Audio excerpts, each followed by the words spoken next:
instrumento. En primer lugar, voy a estar con ustedes a Carla Sáenz. Carla es doctorado en filosofía por la Universidad de Texas, es doctorado en los Institutos Nacionales de Salud de los Estados Unidos, del NIH. Actualmente es miembro del secretariado del Comité de Ética en Investigación de la Organización Panamericana de la Salud, Organización Mundial de la Salud en Washington, D.C. Es profesor de visitante también de la Universidad de Carolina del Norte. Entonces damos la bienvenida a Carla para que dé inicio a su presentación. Adelante, Carla, por favor. Gracias, Sergio. Muchas gracias por la invitación y la posibilidad de participar en este evento que me parece una iniciativa muy importante. En esta oportunidad voy a hablar del consentimiento informado, respetando a los individuos y considerando a las comunidades. Quiero empezar aclarando por qué es que se debe obtener consentimiento informado. Es el respeto a las personas y concretamente el respeto a la autonomía de las personas lo que justifica la obligación de obtener consentimiento informado. ¿Qué me refiero por autonomía? La capacidad de los seres humanos que tienen para decidir qué hacer y cómo hacer con su vida. El consentimiento informado es lo que les permite a las personas proteger sus intereses. Quiero aclarar que el consentimiento informado es necesario tanto en el tratamiento médico como en la investigación. Es decir, el principio del respeto por las personas no es exclusivo a la investigación. Sin embargo, en esta oportunidad me voy a concentrar en el contexto de la investigación. En primer lugar, en el caso de una investigación, para que uno pueda dar consentimiento informado, tiene que entender, en primer lugar, que participar en una investigación no es igual a recibir tratamiento médico. ¿A qué me refiero con esto? Y es que es muy fácil confundir la investigación con el tratamiento médico, porque las mismas personas que se dedican a hacer tratamiento médico adoptan luego el rol de investigadores. Les doy un ejemplo.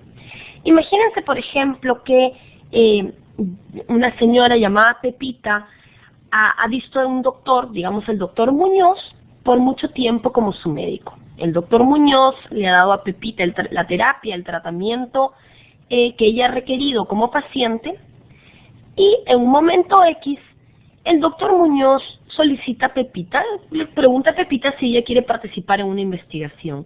En ese momento, el doctor Muñoz y Pepita pasan de ser médico a paciente a ser, asumiendo que Pepita consienta, investigador y participante.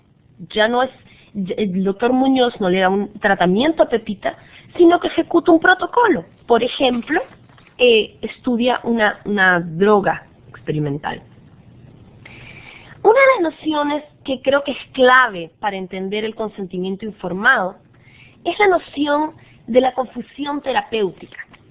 Es decir, de la confusión que surge cuando las personas confunden la investigación con el tratamiento médico.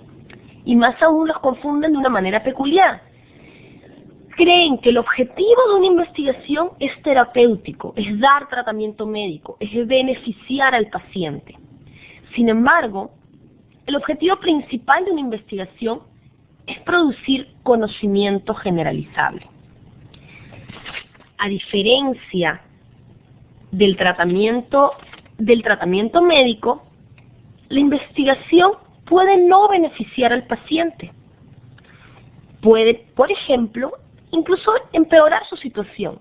Imagínense ustedes el caso de una droga experimental en un estudio fase 1. Es muy posible en el caso de un estudio de una droga experimental, es muy posible que la droga no funcione y que la situación del participante empeore. Por ejemplo, la investigación puede además impedir que el participante reciba un tratamiento individualizado. Cuando Pepita va donde el doctor Muñoz y se relacionan como médico y paciente, el doctor Muñoz sabe todo lo que tiene Pepita, sabe cuál es su estado de salud, qué droga ha recibido, etcétera, etcétera. Es posible, sin embargo, que cuando se relacionan como participante e investigador en el contexto de una investigación, el investigador no sepa cuáles son las drogas que el participante ha recibido, pues puede que sea así requerido por el diseño del estudio. Imaginen, por ejemplo, un estudio doble ciego. Quiero aclarar, y esta es una idea a la que van a ver que voy a regresar un par de veces en esta presentación, que el consentimiento informado solamente es posible si los participantes potenciales comprenden la diferencia entre participar en una investigación y recibir tratamiento médico.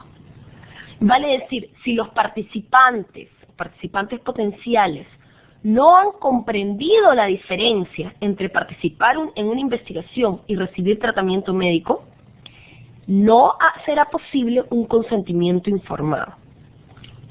No estarán informados en un aspecto clave de la actividad en la que se están involucrando. Otra idea importante que quiero enfatizar es que el consentimiento informado es un proceso que sigue una serie de pasos. El consentimiento informado no es sinónimo de una ficha que se firma. El consentimiento informado es un proceso que sigue los siguientes pasos. El primer paso es que la persona que va a brindar su consentimiento, que está considerando brindar su consentimiento a participar en una investigación, que esa persona esté en capacidad de tomar decisiones autónomas. El segundo paso es que la información pertinente sea provista. El tercer paso, que la información sea comprendida. Cuarto paso, que la decisión sea voluntaria. Y quinto paso, que se indique el consentimiento. Ahora voy a desarrollar un poquito más cada uno de estos pasos. Con respecto al primer paso, la capacidad de dar consentimiento de aquella persona cuyo consentimiento se busca. Es capaz de dar consentimiento informado alguien que tiene la capacidad, que tiene la habilidad para considerar cuáles son las opciones, evaluarlas y decidir cuál es la opción que encaja mejor con sus valores e intereses. Lamentablemente, no todos tenemos esta capacidad, los niños no la tienen y muchos adultos con desórdenes mentales o con daño cerebral o por ejemplo, que están en coma, qué sé yo, pueden no tener esta capacidad. Es importante en estos casos dar las provisiones del caso para que alguien brinde el consentimiento por ellos. Y bueno, los requerimientos para esto pueden variar de acuerdo a los distintos países. Puede ser que las distintas legislaciones determinan quién es la persona llamada a dar el consentimiento por aquellos que no pueden hacerlo por sí mismos y que siguen siendo merecedores de respeto y de protecciones adicionales. Dar información. Este es un tema que parece muy sencillo, pero que en el fondo es bastante complicado. Uno tiene que dar la información que es necesaria para tomar una decisión, ¿verdad? Ahora, como dije anteriormente, la primera pieza de información clave que se debe dar es que la actividad en cuestión es una investigación y que participar en una investigación no es lo mismo que recibir tratamiento médico. La investigación, como decía un momento, no necesariamente va a beneficiar al paciente, al participante, cosa que se ocurre en el caso del tratamiento médico y el paciente. Ahora, ¿qué más información es necesaria es necesario dar a aquellos de quien se busca el consentimiento informado? Probablemente hay una pregunta más importante, que es ¿cómo determinamos qué información dar? ¿Cuál es el criterio que se usa para decidir qué información se incluye en la ficha de consentimiento informado y en el proceso de brindar la información que va más allá de la ficha? Como ustedes bien saben, el protocolo más sencillo involucra información bastante compleja. Debemos dar la información que dan usualmente los investigadores, Debemos dar la información que desearía una persona razonable, una persona X cuyos intereses en particular no conocemos. Debemos dar la información que desea este individuo en particular que está delante mío. ¿Cuál de estos estándares es apropiado? Propongo como solución usar lo que se ha llamado el estándar combinado, es decir, dar la información que una persona razonable quisiera, añadir lo que esta persona en particular, cuyo consentimiento se está buscando, quiere, y además solicitar preguntas, solicitar que la persona que está considerando dar su consentimiento haga todas las preguntas del caso para que sus dudas sean aclaradas. Es importante, lo que he dicho hasta ahora con respecto a la provisión de información, se ha enfocado en el contenido de la información a dar. Sin embargo, creo que es importante prestar atención también a la forma en que se da este contenido. ¿Cómo se debe dar la información? Si la ficha de consentimiento informado usa lenguaje complicado, va a ser difícil entender lo que dice. Adicionalmente, si contiene demasiada información, va a ser difícil identificar la información que es relevante. Es importante intentar que la ficha de consentimiento sea escrita en el lenguaje más simple posible y que no que no incluya información que sea irrelevante, que pueda más bien confundir al participante potencial. En general, con respecto a las formas, para mejorar el proceso de consentimiento informado se sugiere que el lenguaje, tanto en la ficha como el que usa aquella persona que busca el consentimiento, que el lenguaje sea simple, que se eviten los términos técnicos, y si es que acaso hay términos que son imprescindibles, que se dé la explicación del caso, que se los defina. En segundo lugar, que la ficha sea corta y concisa, que diga en términos claros, no equívocos, cómo la participación en la investigación se diferencia de las otras opciones disponibles para el participante potencial. Finalmente, otra recomendación con respecto a la forma es presentarla en un formato que facilite la lectura, que no esté que la página en que la ficha esté escrita contenga suficientes espacios en blanco, que la letra no sea pequeña. Una sugerencia adicional es que haya subtítulos o manera de resaltar piezas de información clave, como por ejemplo riesgos o qué sé yo. Con esto damos paso al tercer paso, redundantemente, del proceso del consentimiento informado, que es la comprensión del participante potencial.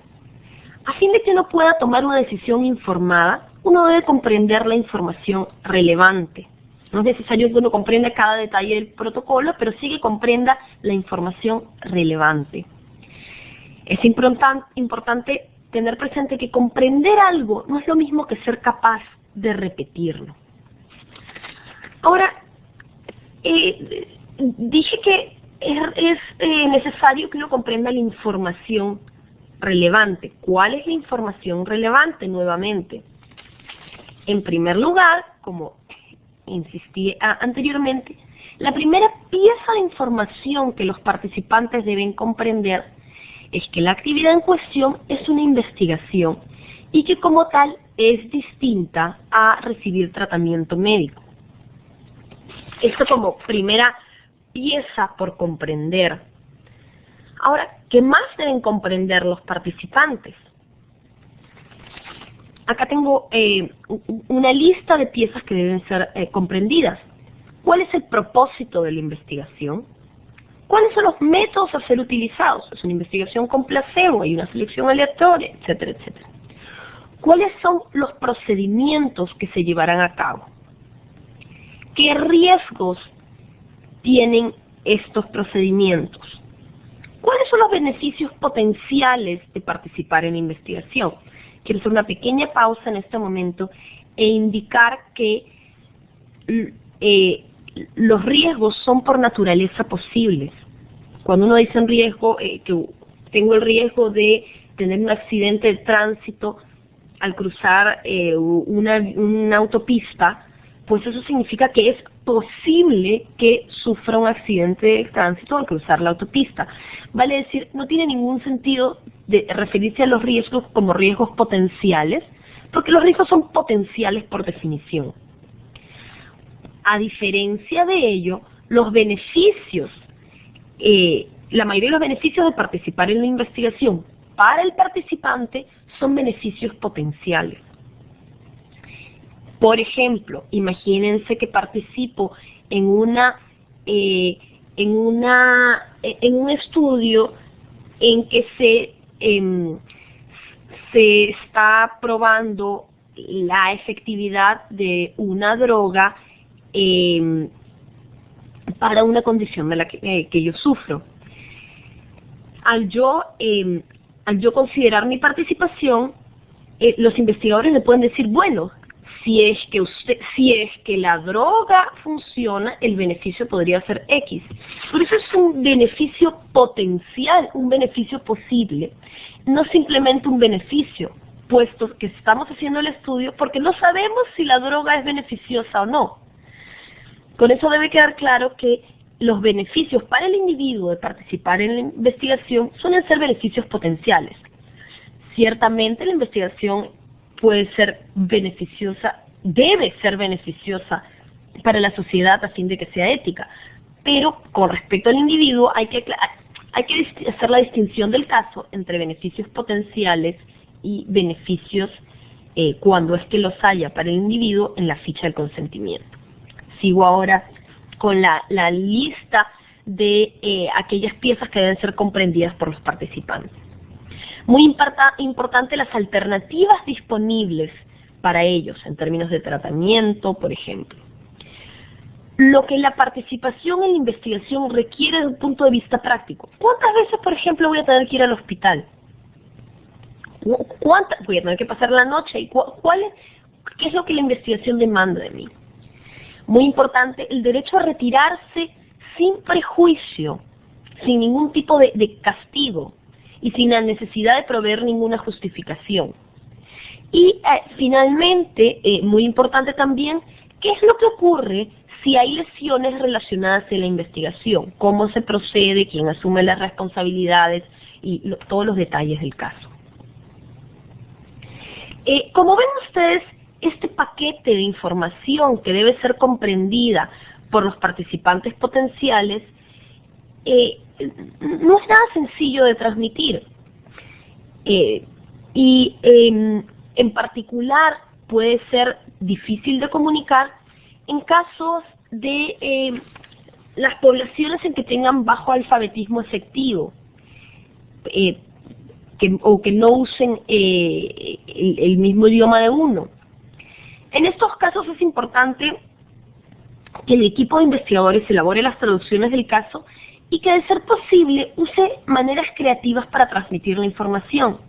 Hay experiencias de procesos de consentimiento informado bastante exitosas en África, en las que se han utilizado representaciones teatrales para explicar a una comunidad de bajo alfabetismo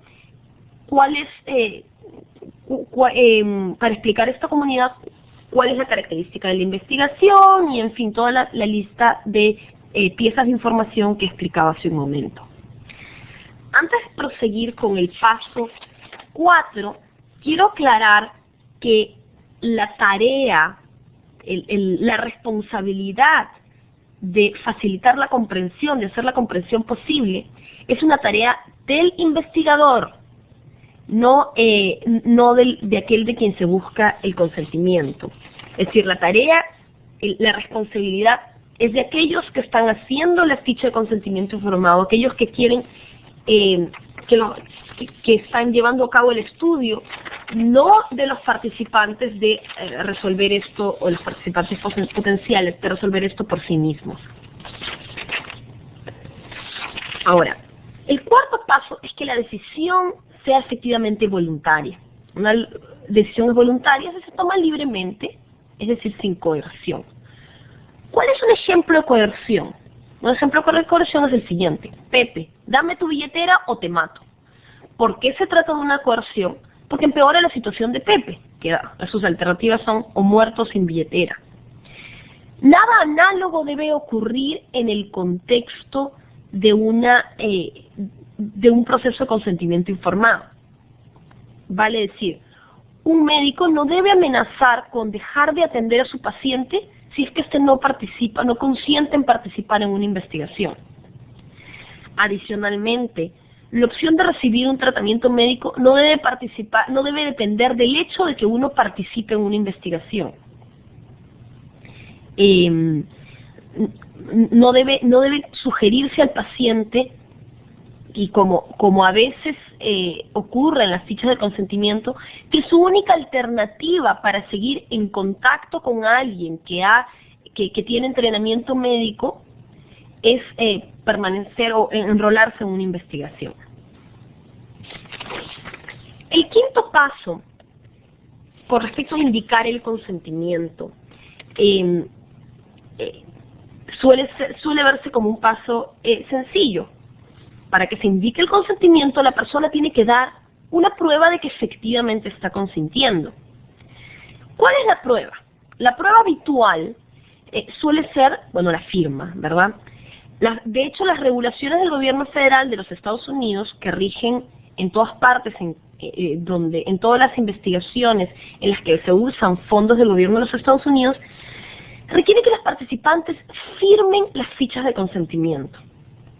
Ahora, quiero llamar la atención al hecho de que este requerimiento, por simple que parezca, no es efectivamente tan simple.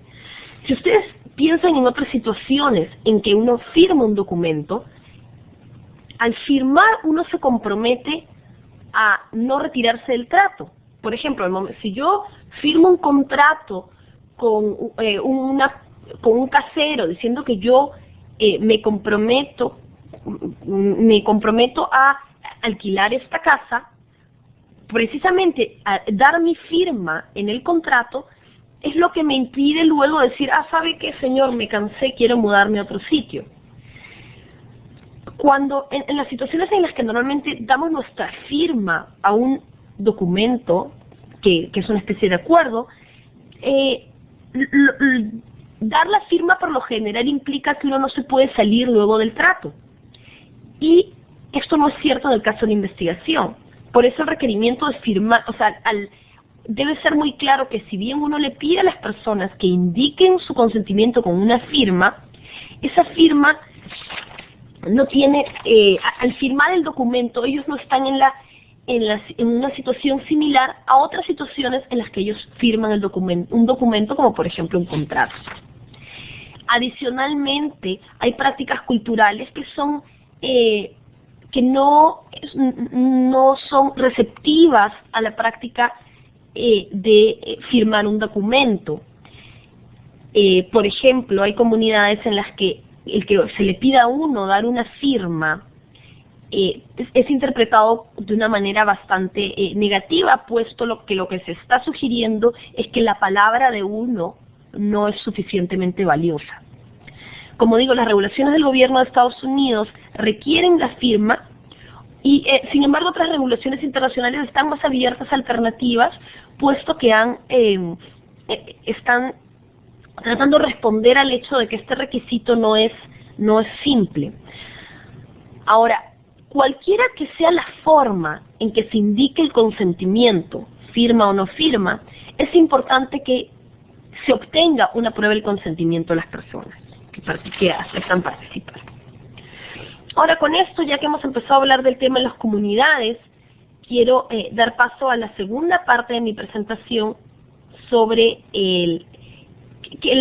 cómo atendemos a las comunidades y les damos la debida consideración que merecen. quiero que quede absolutamente claro que ninguna persona puede ser involucrada en una investigación sin su consentimiento individual. Todos los individuos que participan en una investigación deben haber dado su consentimiento, exceptuando aquellos que no lo puedan, en cuyo caso, porque no tengan la capacidad, en cuyo caso alguien consentirá por ellos. Pero incluso en esos casos hay un consentimiento individual. Ahora, sabrán ustedes que pedir el consentimiento de los individuos puede, sin embargo, entrar en conflicto con algunas tradiciones culturales donde la comunidad tiene un rol muy importante, una voz muy importante. En estos casos, es importante que los investigadores tienen la obligación moral de respetar las prácticas culturales y las tradiciones de una comunidad, proveyendo, por supuesto, que estas prácticas sean éticamente aceptables. Adicionalmente a esta obligación moral que tienen los investigadores, este tema tiene un carácter práctico, puesto que será imposible hacer investigación en ciertas comunidades si es que no se toman en cuenta sus prácticas culturales y sus tradiciones. Uno no conseguirá el consentimiento de los miembros de esta comunidad. He hablado hasta ahora he usado la palabra comunidad en un sentido muy coloquial, muy laxo, que es compatible con muchos distintos tipos de comunidades. Vale decir, una comunidad es un grupo que puede tener distintos grados de cohesión. Por ejemplo, un ejemplo de una comunidad de mayor cohesión es una comunidad aborigen. Piensen como ejemplo la comunidad de los Tingui-Botó. Una comunidad de menor grado de cohesión puede ser una comunidad geográfica, política, la comunidad que vive en cierta área geográfica que puede tener un líder político. Una comunidad religiosa tiene un distinto grado de cohesión, dependiendo evidentemente de qué tan extendida sea la religión, de cuál sea el área que ocupe, cuántos miembros tenga esa comunidad religiosa. Hablamos también de comunidades de enfermedad, la comunidad de los pacientes que tienen la enfermedad X. Comunidades étnicas, raciales, pueden presentar distintos grados de cohesión. Hablamos también de las comunidades ocupacionales, la comunidad de los investigadores, los hematólogos. E incluso para ilustrar un grado que suele ser bastante bajo de cohesión, hablamos de comunidades virtuales, que son comunidades de personas que nunca se han visto la cara, no se conocen, que simplemente han surgido gracias a Internet. Ahora, dado que los tipos de comunidades son muy diversos, es importante considerar distintos tipos de protección para las comunidades. Antes de aclarar los distintos tipos de protección, quiero aclarar que estas protecciones son adicionales al consentimiento informado de los individuos, que es irreemplazable. Ahora, además del consentimiento informado de los individuos, podemos creer que por el grado de cohesión de una comunidad es apropiado protegerla de la siguiente manera, requiriendo un consentimiento de la comunidad y una consulta comunitaria. Otra opción sería requerir solamente la consulta comunitaria. La tercera opción es no requerir ninguna precaución adicional al consentimiento informado. Ahora voy a aclarar cuál es la diferencia, en qué consiste el consentimiento comunal, en qué consiste la consulta comunitaria y cuál es la diferencia entre ambas. El consentimiento comunitario es el que da a la comunidad como un todo. En el caso de algunas comunidades puede ser apropiado, puede ser incluso necesario, pero el consentimiento que da el grupo no reemplaza al consentimiento individual. Se procede de la siguiente manera. En primer lugar, se le pide a la comunidad que consienta como grupo en la participación en el estudio, y luego de que la comunidad ha dado su consentimiento, se procede a solicitar el consentimiento de cada uno de los individuos. Quiero que quede claro que esto constituye lo que lo que se llama una protección asimétrica. ¿Por qué? Porque si se procede de manera distinta en distintos casos. Si la comunidad consiente en participar, si la comunidad da su consentimiento, los miembros de la comunidad, los individuos que son parte de la comunidad, pueden todavía decir que ellos no quieren participar. Es decir, puede haber el consentimiento comunal y un no consentimiento de los individuos. Sin embargo, si la comunidad no consiente en participar, si la comunidad como grupo dice que no desea participar en la universidad, en la investigación, los investigadores pierden el derecho de solicitar el consentimiento a los miembros individuales de la comunidad.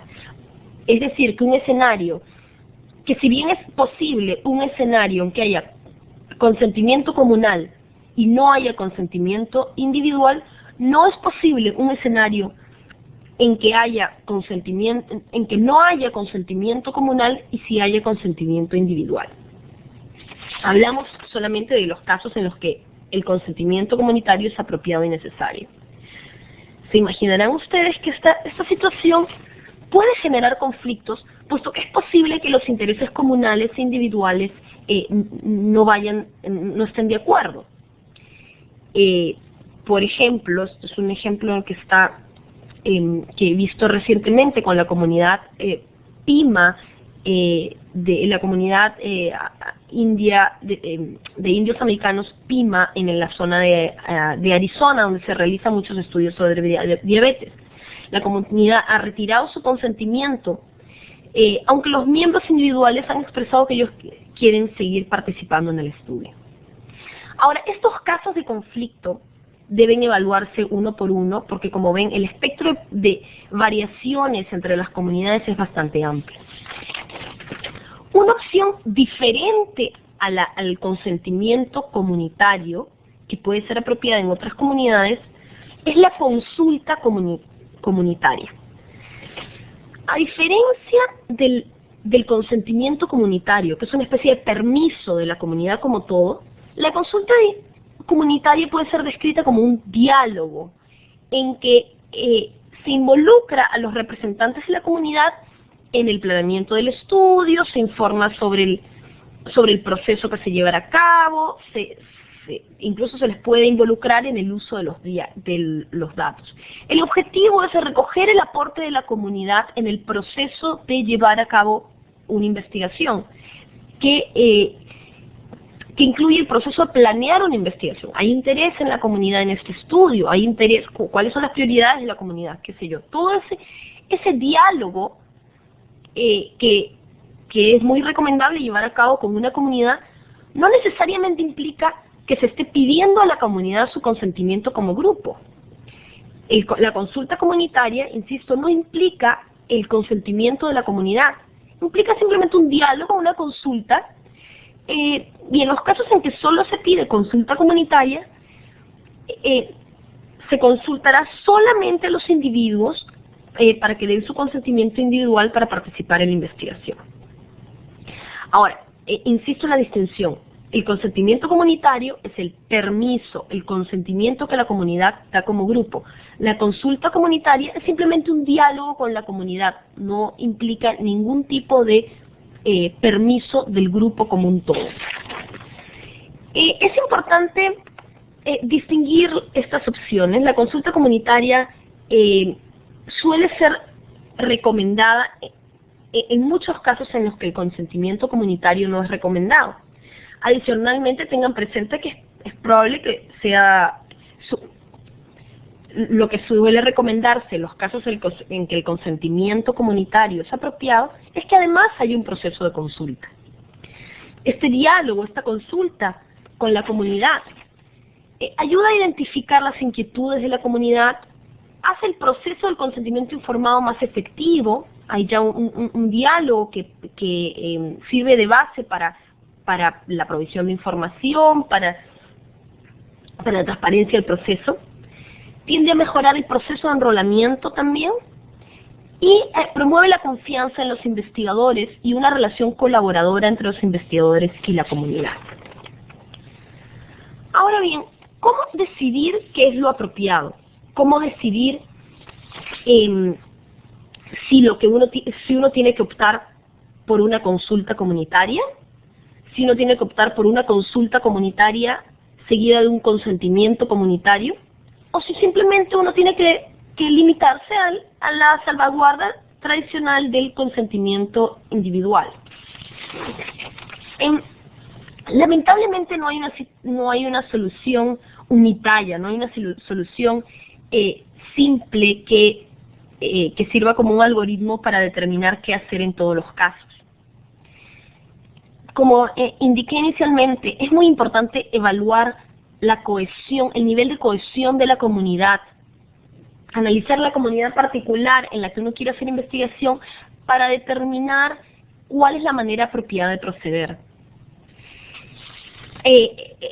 Con respecto a este análisis de la comunidad, es importante que uno identifique las características relevantes. Por ejemplo, si uno cree que es apropiado buscar el consentimiento comunitario, entonces la comunidad tiene que tener una autoridad política legítima que pueda tomar decisiones vinculantes para la comunidad.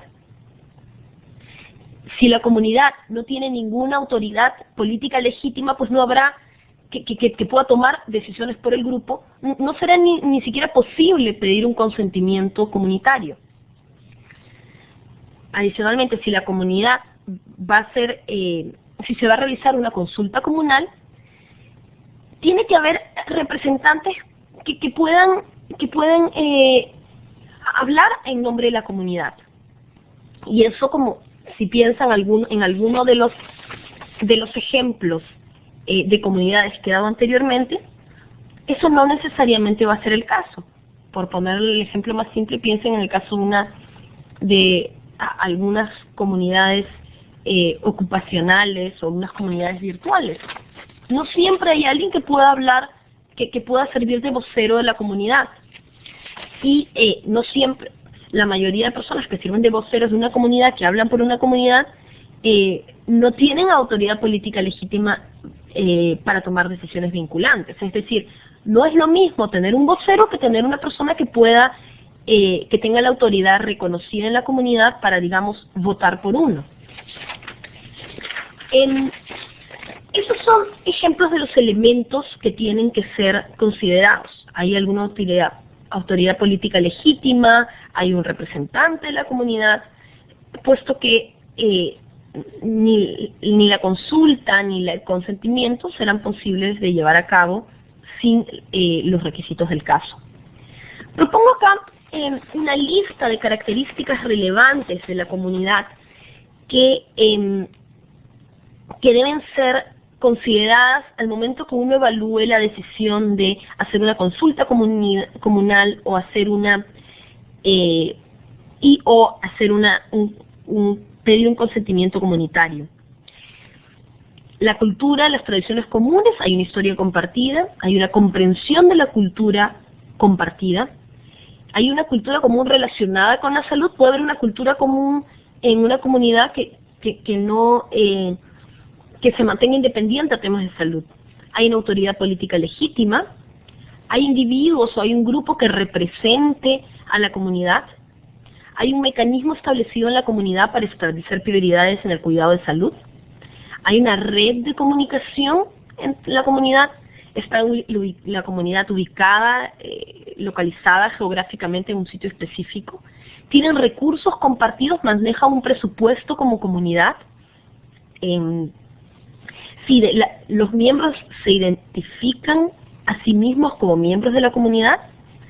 Esta lista, la fuente de esta lista es un artículo de Bayer y Emanuel que fue publicado en Science.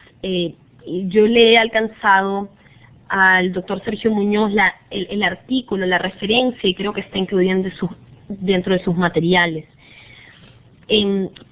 Como digo, no es posible tener una solución de antemano para todo. Hay que evaluar cada comunidad en base a las características que he mencionado a fin de decidir cuál es la mejor manera de proceder. Es importante considerar cuáles son las opciones que uno tiene para proceder como investigador, en el caso a fin de darle a la comunidad el respeto y la consideración que merece, quiero simplemente mencionar que a veces hay una fuente adicional de dificultades, y es que suele haber, en muchos países hay, no sé la situación de Chile, pero puede haber una agencia gubernamental que proteja los intereses de las comunidades indígenas, que requiera, que imponga requisitos adicionales. Los requisitos adicionales efectivamente tienen que ser satisfechos por los investigadores, pero debe ser claro que consultar con la agencia relevante, pedir el permiso de la agencia gubernamental que protege los intereses de las comunidades, no reemplaza ni a la consulta comunitaria ni al consentimiento de la comunidad. Ahora, probablemente sienten que estamos por terminar la presentación y he abierto muchas preguntas, he abierto muchas opciones.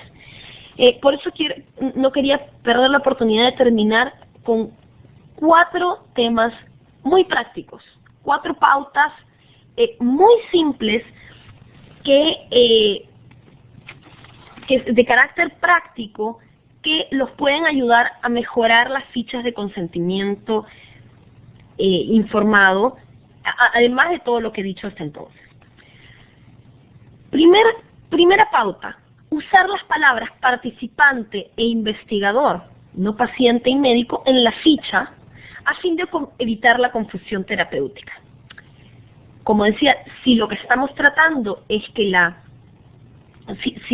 para que haya un consentimiento informado, debemos evitar la confusión terapéutica, debemos evitar que el participante crea que está recibiendo tratamiento médico cuando lo que está haciendo es participando en una investigación. Bueno, mal hacemos, si ese es nuestro objetivo, en usar las palabras paciente y médico cuando queremos que los participantes potenciales entiendan que nos están relacionando más con el investigador como paciente y médico. Entonces, primera pauta: usar las palabras adecuadas, participante e investigador, en la ficha para evitar la confusión terapéutica. Segunda pauta: evitar lo que yo llamo la hiperinflación de beneficios, y no llamar beneficios a los beneficios posibles. No exagerar los beneficios, y solamente llamar beneficios aquellos aquellos que son, por decirlo así, inevitables, que de hecho el participante va a recibir. Todos los demás deben ser definidos como beneficios posibles o beneficios potenciales. Tercer punto: evitar minimizar los riesgos. Y tener claro que los riesgos son posibles por definición. Es decir, que no tiene sentido decir riesgos posibles. Los riesgos de por sí mismos son posibles. Antes de pasar al punto 4, quiero aclarar que normalmente los problemas que trato de resolver con las pautas 2 y 3 van de la mano.